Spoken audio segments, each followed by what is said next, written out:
أما بعد فأعوذ بالله من الشيطان الرجيم بسم الله الرحمن الرحيم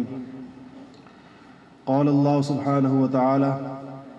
إنهم فتية آمنوا بربهم وزدناهم هدى صدق الله العظيم۔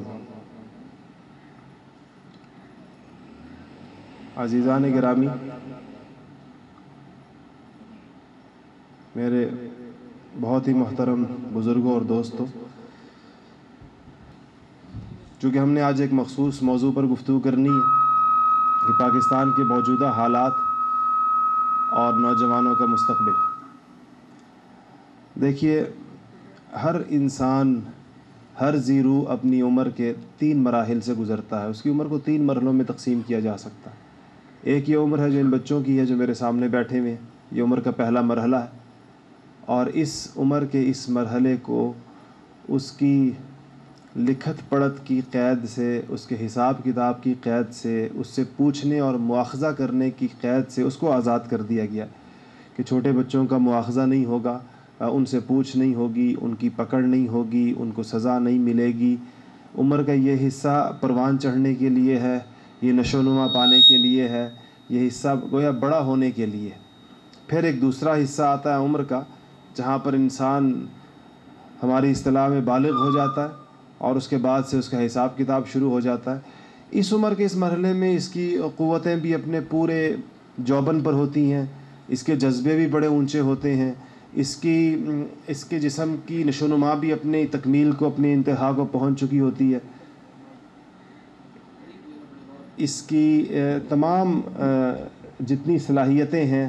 اور اس کی جتنی چیزیں ہیں وہ اپنی پوری انتہائی قوت تک پہنچ کر مکمل ہو جاتی ہیں ایک طرح سے۔ پھر یہ انسان ڈھلنا شروع ہو جاتا ہے،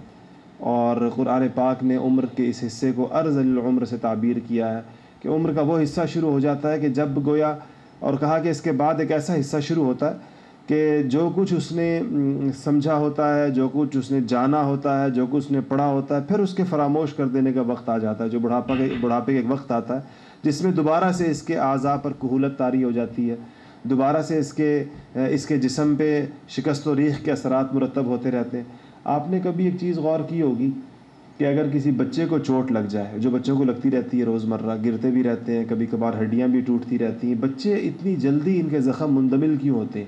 اور اتنی جلدی دوبارہ ٹھیک ٹھاک کیوں ہو جاتے ہیں؟ اور یہ بھی آپ نے بہت دیکھا ہوگا اور سنا ہوگا کہ بچہ چھت سے گرا اور اس کو کچھ نہیں ہوا، وہ گرا اور اس کو کوئی نقصان نہیں پہنچا، اسی کو ہڈی نہیں،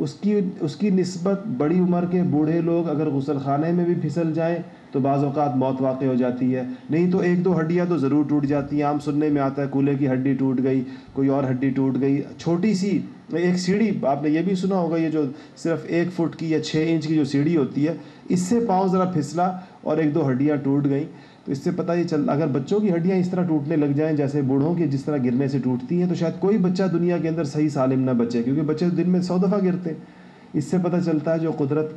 قدرتی میکان کی نظام ہے، جو فطری تغیرات ہیں یا جو فطرت ہے، وہ بچے کے جسم کی آبیاری کر رہی ہوتی ہے، وہ بچے کے جسم کی پرورش کر رہی ہوتی ہے، اس کے جسم کی حفاظت کر رہی ہوتی ہے، اور بوڑھے کے ساتھ معاملہ ایسے لگتا ہے کہ جیسے ابھی اس نے اپنا وقت گزار لیا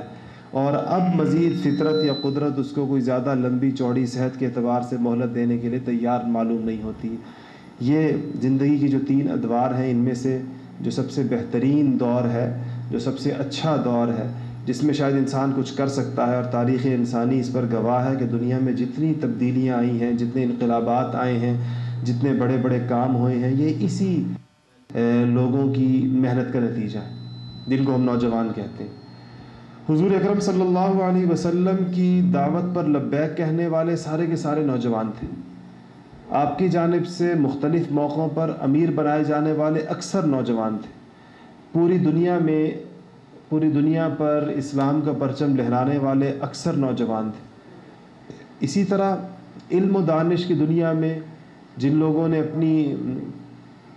اپنی مہارت کا، اپنی حذاقت کا، اپنی لیاقت کا، اپنی قابلیت کا لوہا منوایا ہے، ان کی قابلیت کے آثار جوانی کے زمانے سے شروع ہو جاتے ہیں، اور جوانی سے ہی ان کے سامنے کچھ چیزیں ایسی کامیابی کی چیزیں ان کو مل جایا کرتی، جس سے اندازہ ہوتا ہے کہ جتنی عمر اس پر گزرے گی مزید یہ آگے بڑھے گا۔ حضور اکرم صلی اللہ علیہ وسلم کی آمد سے پہلے کے دور میں بھی میں نے ایک دفعہ شاید یہیں پر اسی نشست کے اندر آپ کو اصحاب کہف کا قصہ بڑی تفصیل سے سنایا تھا، اور آج جو میں نے آپ کے سامنے آیت کا حصہ پڑھا انہم فتیۃ آمنوا بربہم وزدناہم ہدی، وہ بھی اصحاب کہف سے متعلق ہے کہ ان کے بارے میں بھی آتا ہے کہ اتنی انقلابی انداز میں توحید کا پرچم لے کر اپنے زمانے کے جابر بادشاہ کے سامنے کلمہ حق کہنے کی پاداش میں غار میں جانے والے بھی نوجوان تھے، اور بعد میں پھر وہ جب نکلے اور جن کے احوال تھے، قرآن نے ان کو فتیہ کے لفظ سے، نوجوانوں کے لفظ سے ان کو مخاطب کیا یا ان کا تذکرہ کیا۔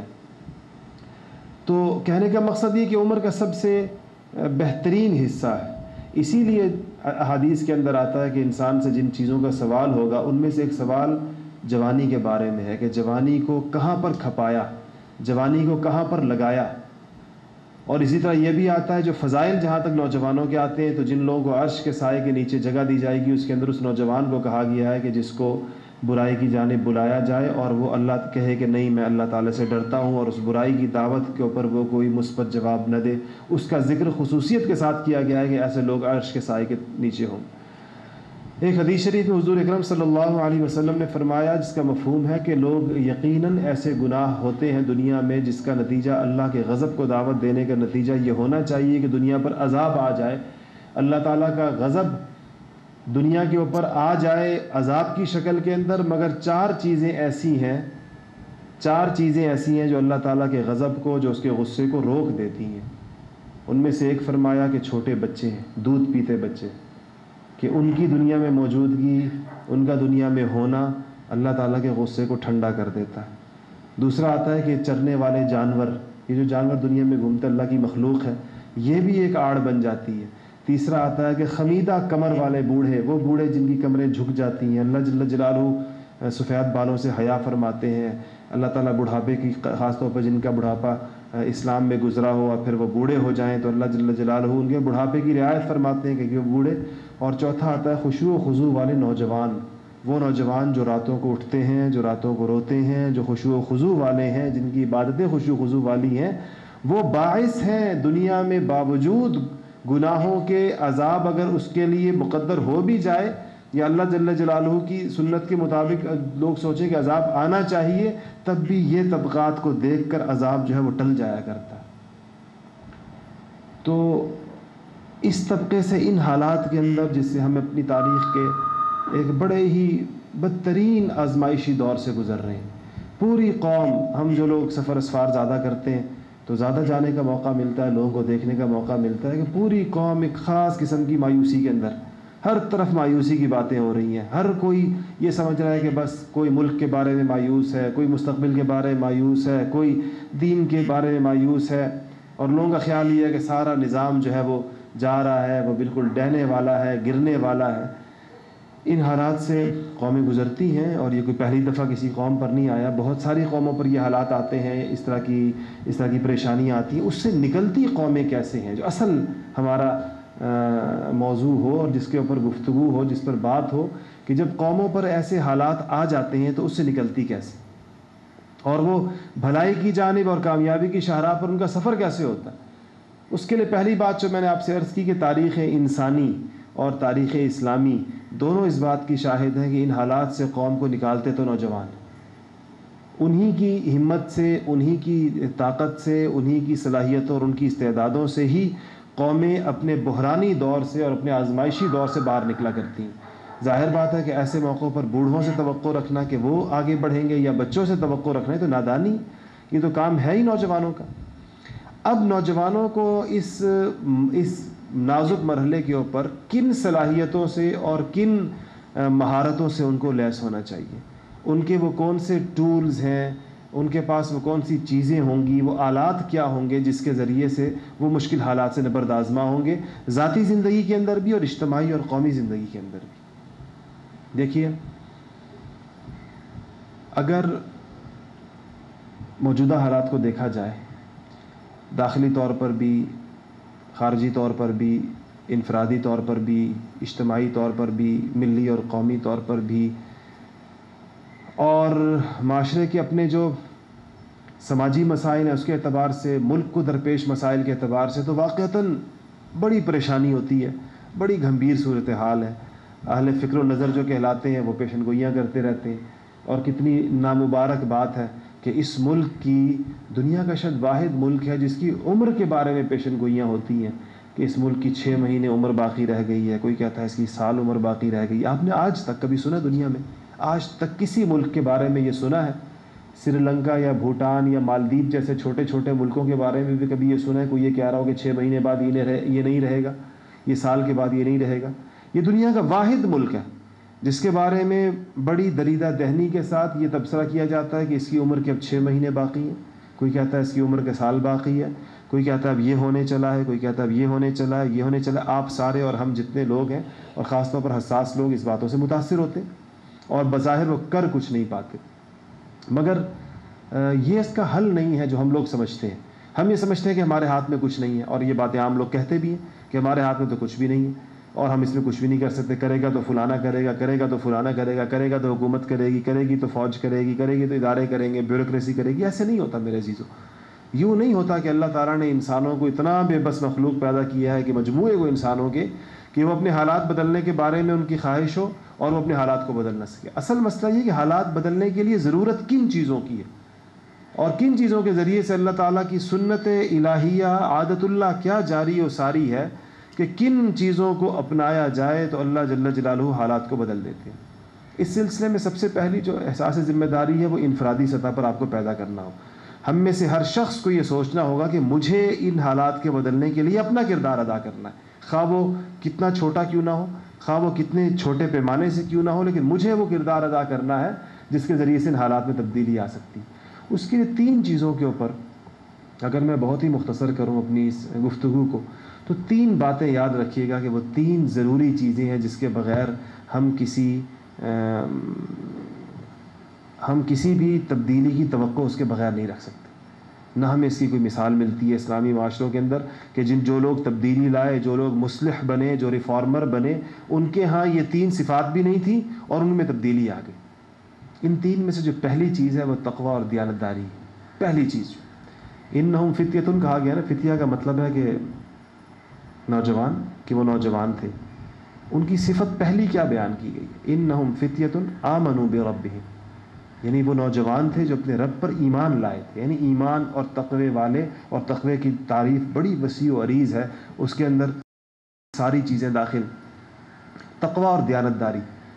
آپ اپنے معاشرے میں چاروں طرف پھیلے ہوئے کرپشن کے ناسور کو دیکھ رہے ہیں۔ آج ایک رپورٹ چھپی ہے جس میں ان حالات کے اندر، ان موجودہ حالات میں، جبکہ قوم کی نبض کس طرح چل رہی ہے اور قوم کتنی آسمانی اور زمینی آفتوں کا شکار ہے، ان حالات میں ہمارے ہاں جو وسیع پیمانے پر کرپشن ہوئی ہے، جن اداروں اور جن شخصیات اور جن وزارتوں اور جن اداروں کی، وہ آج کے اخبار میں بھی آتے ہوئے جہاز میں پڑھ رہا تھا کہ کہاں تک کس ادارے نے کس طریقے کے ساتھ اس گزشتہ 6-7 مہینے میں اس ڈوبتی ہوئی بظاہر کشتی کو مزید جنہوں نے اس کے پھٹے اکھیڑے، اور عجیب مدوں کے اندر کرپشن ہے۔ اس میں لکھا ہے کہ لوگوں کو، اسلام آباد کے ترقیاتی ادارے کا نام CDA ہے، کہ لوگوں کو اس ڈانسنگ فاؤنٹین، کوئی ہے، کوئی گھومنے والا، کوئی چلنے والا، کوئی چشمہ ہے، کوئی فوارہ ہے، ڈانسنگ فاؤنٹین کے نام سے 26 کروڑ روپے کا وہ لایا گیا ہے، اور اسلام آباد کے شہریوں کو اس کی تلاش ہے کہ وہ لگایا کہاں گیا ہے، جو معلوم نہیں ہے، کاغذات میں اس کا ذکر ہے۔ اسی طرح اور بہت ساری لمبی تفصیل ہے جس کا ذکر کیا جائے۔ ان حالات کے اندر بھی یعنی یہ ہماری جڑوں کو کھوکھلا کرنے والی چیز کہ جس کو جہاں پر جتنا موقع مل رہا ہے وہ دونوں ہاتھوں سے لوٹنے کے اندر مصروف ہے۔ وہ اس قومی اداروں کو لوٹا جا رہا ہے، تعلیمی اداروں کو۔ آپ کو پتہ ہوگا کہ یونیورسٹیوں کو پیسہ دینے سے انکار کر دیا گیا اور ان سے کہا گیا کہ وہ اپنی املاک بیچیں، اور اپنا، پتہ ہوگا آپ کو، معروف و مشہور مسئلہ ہے کہ ہائر ایجوکیشن کمیشن کے بجٹ میں 10 ارب روپے کی کٹوتی کر دی گئی ہے کہ ہمارے پاس اب بچوں کو پڑھانے کے لیے پیسے نہیں، اور جن مدوں کے اندر پیسے موجود